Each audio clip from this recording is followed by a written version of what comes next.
नमस्कार साथियों, जैसा कि आप सभी जानते हैं इस वर्ष नेशनल अचीवमेंट सर्वे 12 नवंबर को पूरे प्रदेश में आयोजित किया जा रहा है और इस सर्वे में हमें किस तरह की तैयारी करना है, किस तरह से परफॉर्मेंस बच्चों की करना है, किस तरह से शाला को तैयार करके रखना है ताकि हमारा विद्यालय, हमारा विकासखंड, हमारा जिला प्रथम स्थान पर आ जाए। तैयारी के लिए अभी समय है और इस समय का सदुपयोग हमें करना है। कैसी करें तैयारी विद्यालय की, राज्य शिक्षा केंद्र के क्या है निर्देश, शिक्षक के दायित्व क्या है और किन शालाओं में होगा सर्वे, इस तरह के विषय हमने आज के वीडियो में रखे हैं। आप पूरा वीडियो ध्यान से देखेंगे तो नेशनल अचीवमेंट सर्वे हमारे प्रदेश में, हमारे जिले में और हमारे विद्यालय में उच्च स्तर पर रहेगा। यह है आपका अपना चैनल। सब्सक्राइब करें, लाइक करें, शेयर करें और अपने साथियों तक इसको जरूर पहुंचाएं। नेशनल अचीवमेंट सर्वे, जैसा कि हम सभी जानते हैं, 12 नवंबर को आयोजित किया जाना है और इसके द्वारा प्रारंभिक शिक्षा के बच्चों के उपलब्धि स्तर का आकलन किया जाएगा। और ये कक्षाएं हैं कक्षा 3, कक्षा 5, कक्षा 8 और कक्षा 10। हम आपको बता देते हैं कि इस तरह का सर्वे 2017 में एक बार किया गया था और इस सर्वे की प्राप्त उपलब्धि के आधार पर जिलों की रैंकिंग भी की गई थी। इसकी जिलेवार रैंकिंग की सूची भी हम आपको दिखाएंगे, लेकिन उससे पहले हम आपको कुछ सामान्य जानकारी दे देते हैं। पूरे प्रदेश में कक्षा 3, कक्षा 5, कक्षा 8 और 10 के छात्रों का सर्वेक्षण होना है। कक्षा 3 और कक्षा 5 के लिए जो विषय होंगे वो है हिंदी, गणित, पर्यावरण अध्ययन, और इसके अलावा कक्षा 8 के लिए जो विषय होंगे उनमें है हिंदी, गणित, विज्ञान और सामाजिक विज्ञान।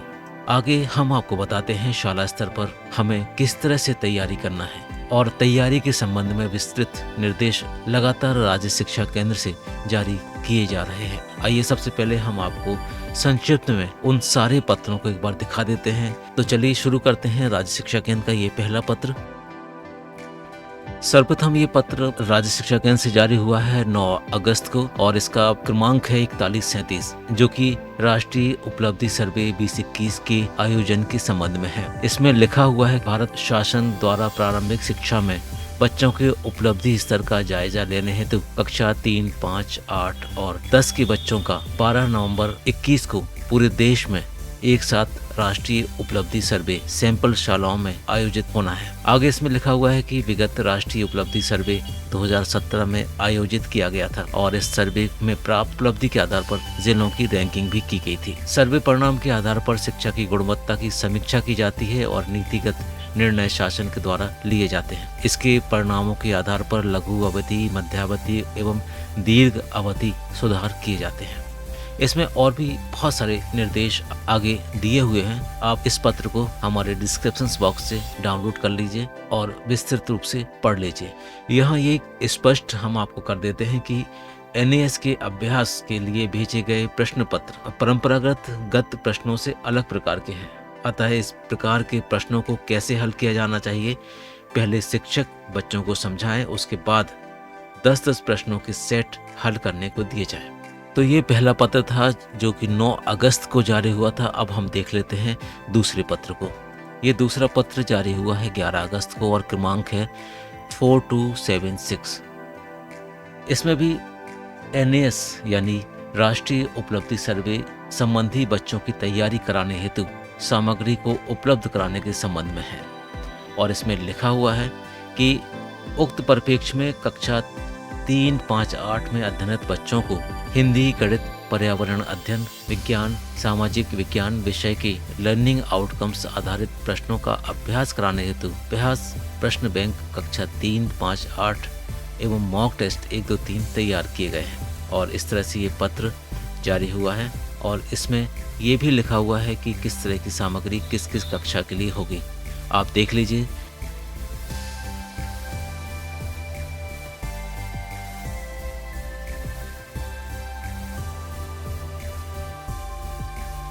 नीचे निर्देश दिया हुआ है कि शाला स्तर पर सामग्री को सुरक्षित रूप से इस प्रकार रखा जाए कि सामग्री समस्त शिक्षकों के अप्रोच में रहे और वे उसे देख सकें और पढ़ सकें। ये पत्र है 23 अगस्त का और क्रमांक है 4514। इसमें लिखा हुआ है कि पूर्व वर्षों में हुए उपलब्धि सर्वे में मध्य प्रदेश की स्थिति राष्ट्रीय औसत की तुलना में कम रही है। माननीय मुख्यमंत्री जी द्वारा राष्ट्रीय उपलब्धि सर्वे में, जिसे हम NAS कहते हैं, मध्य प्रदेश को शीर्ष 10 राज्यों में लाने का लक्ष्य रखा गया है। इसके आगे राष्ट्रीय उपलब्धि सर्वे में जिला स्तर पर विद्यालयों के छात्र छात्राओं के अधिगम प्रदर्शन को बेहतर करने के लिए आवश्यक अध्ययन एवं अभ्यास सामग्री उपलब्ध कराने के लिए प्रदेश के प्रत्येक जिले के लिए एदत द्वारा निम्नानुसार जिला NAS प्रभारी अधिकारी का दायित्व सौंपा जाता है और यहाँ पर इस कार्य के लिए जिला प्रभारी अधिकारी भी बनाए गए हैं। इसमें आप अपने जिले के प्रभारी अधिकारी का नाम भी देख सकते हैं और मोबाइल नंबर भी आप देख सकते हैं।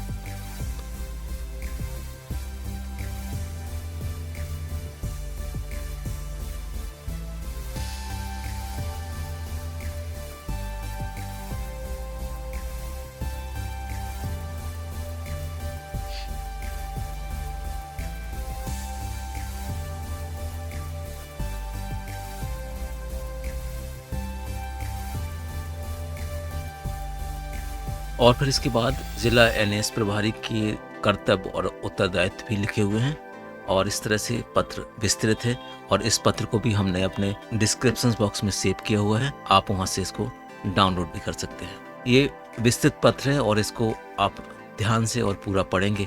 इसमें क्लस्टर लेवल के किस तरह से नियुक्ति आदेश जारी होंगे उसका निर्देश दिया हुआ है। इसमें लिखा हुआ है विद्यालय स्तर पर शिक्षकों द्वारा बच्चों को अभ्यास की सामग्री भेजने, उनके अभ्यास कार्य में मार्गदर्शन देने, अभ्यास कार्य की जांच करने, जिन लर्निंग आउटकम्स पर बच्चे सही जवाब नहीं दे सके उनके अभ्यास को दोहराया जाना सुनिश्चित करने की दृष्टि से क्लस्टर स्तर पर क्लस्टर प्रभारी अधिकारी की नियुक्ति की जाए। क्लस्टर अधिकारी के दायित्व जिला स्तर पर उपरोक्त अनुसार जिला प्रभारी के वर्णित कर्तव्यों के अनुरूप होंगे ताकि माइक्रो लेवल पर तैयारी की रणनीति का बेहतर क्रियान्वयन हो सके। इस प्रकार बेहतर प्रबंधन एवं निर्वहन के दृष्टिगत क्लस्टर NAS प्रभारी की नियुक्ति आदेश जिला स्तर से जिला शिक्षा अधिकारी के हस्ताक्षर से दिनांक 27 अगस्त तक जारी हो जाए और इसका प्रारूप भी इसमें दिया हुआ है।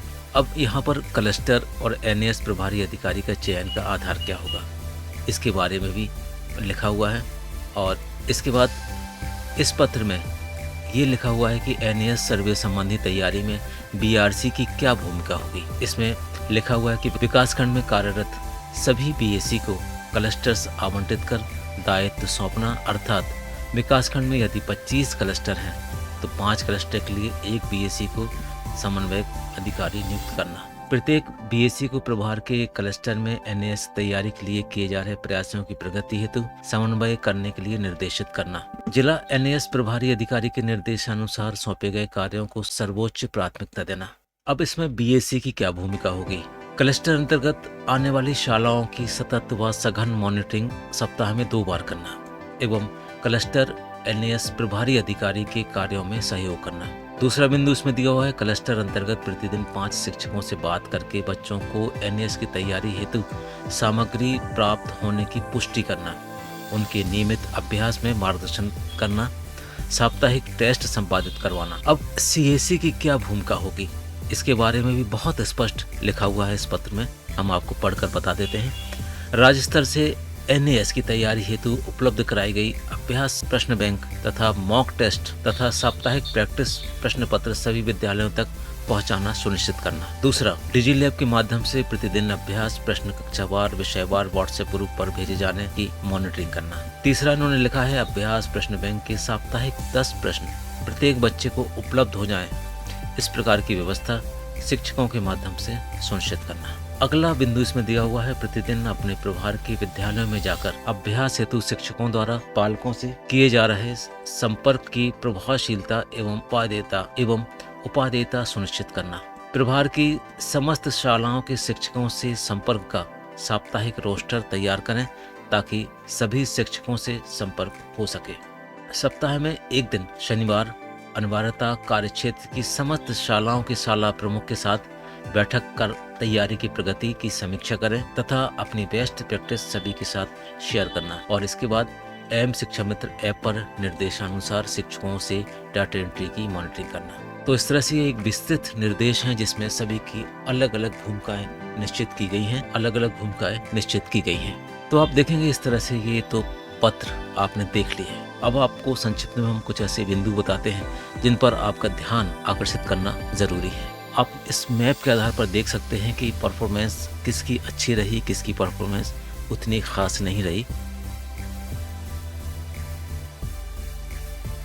अब यहाँ पर कुछ बातें हम आपको ये बताना चाहते हैं कि एनएएस से हमने क्या सीखा। पिछले सर्वे में हमारे मध्य प्रदेश की ओवरऑल रैंक 17 आई थी और इस तरह से विषयवार आप अगर देखेंगे तो रैंक आपको नज़र आएगी किस विषय में हमें ध्यान देने की अधिक आवश्यकता है और किस विषय में हमारे बच्चे अच्छे परफॉर्मेंस कर रहे हैं। अब यहाँ पर आप देखेंगे लिखा हुआ है कि गणित के प्रदर्शन में गिरावट अन्य विषयों की तुलना में अधिक है। अब आपको हम बता देते हैं इन सर्वे की प्रदर्शन के टॉप 10 जिले, और ये जिले हैं इस तरह से।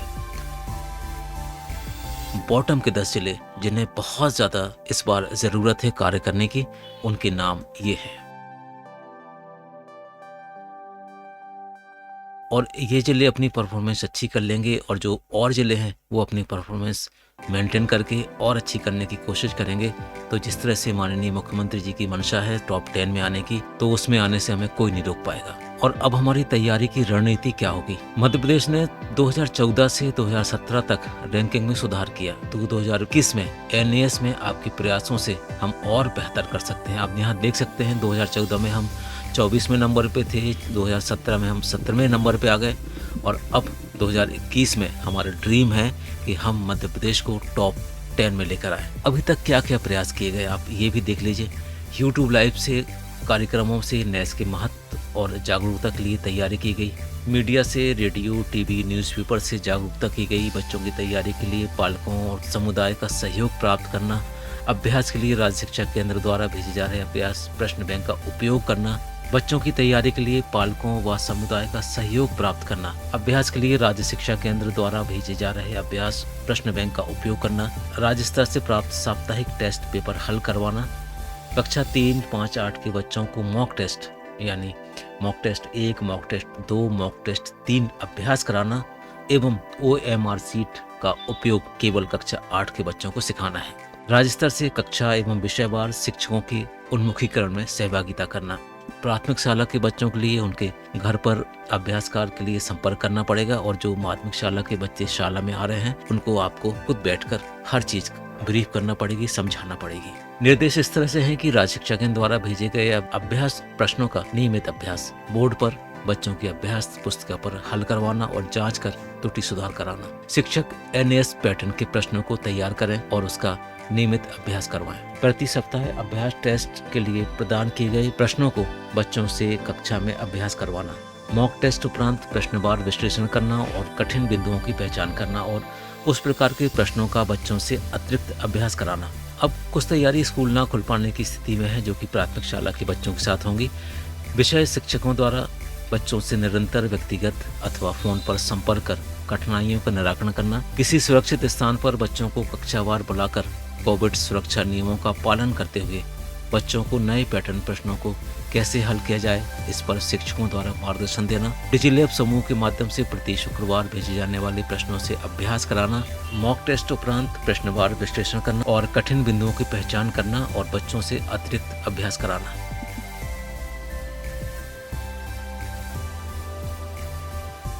पूरे बिंदु पर आप ध्यान से पढ़ लीजिए। अगर कहीं पे कठिनाई महसूस होती है तो कमेंट बॉक्स में जरूर लिखिए। यहाँ एक सबसे जानने वाली बात यह है कि एनएएस का सबसे महत्वपूर्ण पहलू क्या है। सीखने के प्रतिफल के अनुसार मूल्यांकन। सभी शिक्षकों को अपनी कक्षा की दक्षताओं को जानना जरूरी है। और अंत में हम आपको बताते हैं राष्ट्रीय उपलब्धि सर्वे एनएएस 2021 से संबंधित सूचनाओं के आदान प्रदान के लिए उपयोग किए जाने वाला ईमेल इस तरह से है जो आप स्क्रीन पर देख रहे हैं। तो ये तो थी जानकारी एनएएस के संबंध में। अब हम आपको बताते हैं कि सर्वे किन शालाओं का होगा और सर्वे किन शालाओं का नहीं होगा। इस संबंध में हमें सर्वे के कुछ दिन पहले ही पता चलेगा कि किन शालाओं का एनएएस के तहत सर्वे होना है और ये सूची जब प्राप्त होगी तो उसके आधार पर सर्वे चिन्हित होगा। लेकिन चूँकि सूची हमारे पास नहीं है, रैंडम आधार पर सूची तैयार होगी तो हम ये मान के चलेंगे कि हमारा स्कूल ही उस सर्वे में है और हमें इस एनएएस के हिसाब से अभी से अपने स्कूल की तैयारी शुरू कर देना है ताकि बाद में हम अपनी वजह से अपने विकासखंड, अपने ज़िले और अपना प्रदेश का नाम रोशन कर पाएँ और ये कह पाएँ कि हमारे स्कूल की प्रतिभा की वजह से, हमारे बच्चों की प्रतिभा की वजह से हमारा प्रदेश प्रथम नंबर पर आया है। बहुत बहुत शुभकामनाएं आप सभी को NAS के संबंध में। बहुत बहुत धन्यवाद आपका। मिलते हैं एक नई वीडियो में अगले वीक। तब तक के लिए थैंक्स फॉर वॉचिंग।